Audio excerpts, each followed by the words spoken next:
السلام علیکم دوستوں، آج ہم حضرت علی کے غزوہ احد میں کارنامے کے بارے میں جانیں گے۔ بدر میں قریش کے بڑے بڑے سردار مارے گئے تھے جن کا گھر گھر ماتم تھا۔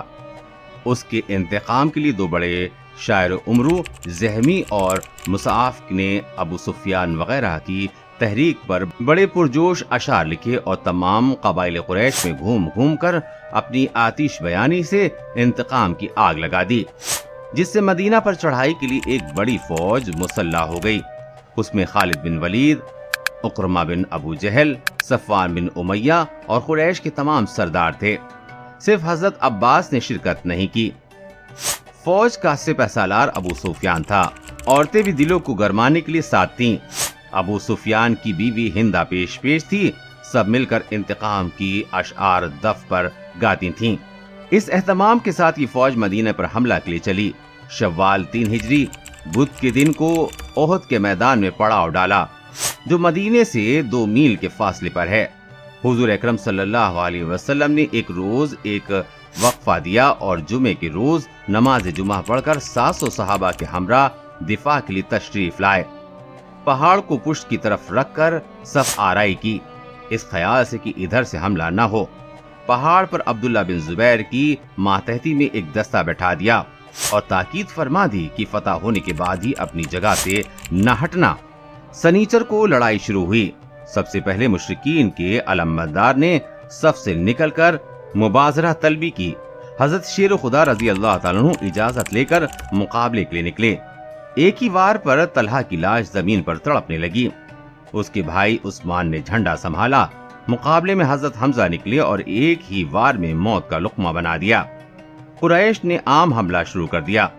حضرت حمزہ، حضرت علی اور حضرت ابو دجانہ نے اس زور و شور سے قریش کا مقابلہ کیا کہ قریش کے قدم رک گئے۔ حضرت حمزہ 2 دستی تلوار چلاتے تھے۔ وحشی ایک حبشی غلام تھا۔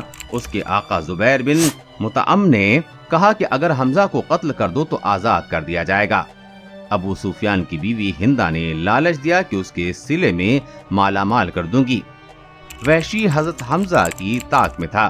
زد پر پا کر حبشیوں کا مجا ہوا ہتھیار جسے کہ حربہ کہتے ہیں، یہ ایک چھوٹا سا نیزہ ہوتا ہے، آپ پر پھینک کر مارا۔ وہ آ کر آپ کی ناف پر لگا اور پار ہو گیا۔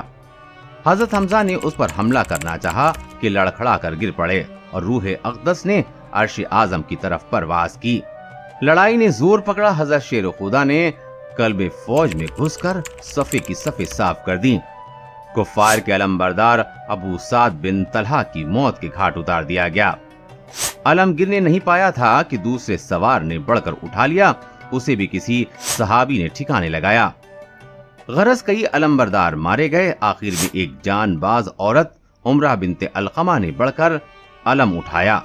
قریش کو بڑی غیرت آئی اور بڑے جوش و خروش سے لڑنے لگے، لیکن شیر خدا و حضرت ابو دجانہ کے بے پناہ حملوں کے بعد اکھڑ گئے اور بھگدڑ مچ گئی۔ مسلمانوں نے مال غنیمت لوٹنا شروع کر دیا۔ تیر انداز جو پہاڑ پر متعین کیے گئے تھے اپنا محاذ چھوڑ کر نیچے اتر آئے اور لوٹنے لگے۔ حضرت عبداللہ بن زبیر نے بہت روکا لیکن نہ رکے۔ ان کی جگہ خالی پا کر خالد بن ولید ایک دستہ لے کر پہاڑ پہ چڑھ گئے۔ ادھر مسلمانوں کی پشت تھی، انہوں نے پشت پر سے حملہ کر دیا۔ مسلمان لوٹ میں مصروف تھے کہ پیچھے سے تلواریں برسنے لگیں۔ بدحواسی میں افراتفری مچ گئی۔ حضرت مصعب بن عمیر جو مسلمانوں کے علمبردار تھے، حضور اکرم صلی اللہ علیہ وسلم کے مشابہ تھے، شہید ہو گئے۔ شیر خدا نے بڑھ کر علم سنبھالا۔ حضرت مصعب کی شہادت پر کسی کافر نے چلا کر پکارا کہ نبی شہید ہو گئے۔ اس آواز سے مسلمانوں کے ہوش جاتے رہے۔ کتنے ہی جابازوں کے قدم اکھڑ گئے اور ہمت چھوٹ گئی۔ حضرت عمر نے بھی مایوس ہو کر ہتھیار پھینک دیے تھے۔ حضرت علی رضی اللہ تعالیٰ عنہ بے پناہ تلوار چلاتے تھے اور کفار کی صفیں درہم برہم کرتے جاتے تھے۔ اتنے میں کعب بن مالک کی نظر رسول اکرم صلی اللہ علیہ وسلم پر پڑی۔ پکار اٹھے، مسلمانوں، رسول اللہ صلی اللہ علیہ وسلم یہاں ہیں۔ مسلمان ہر طرف سے دوڑ دوڑ کر آنے لگے۔ کفار بھی اسی طرف ٹوٹ پڑے۔ حضرت علی نے ان زور و شور سے حملہ کیا کہ بڑھنے والے قدم آگے نہ بڑھ سکے۔ کسی بدنصیب نے حضور پاک پر پغیغ مارا، دندان مبارک شہید ہو گئے، چہرہ مبارک زخمی ہو گیا۔ حضرت علی رضی اللہ تعالیٰ عنہ چند صحابہ کے ہمراہ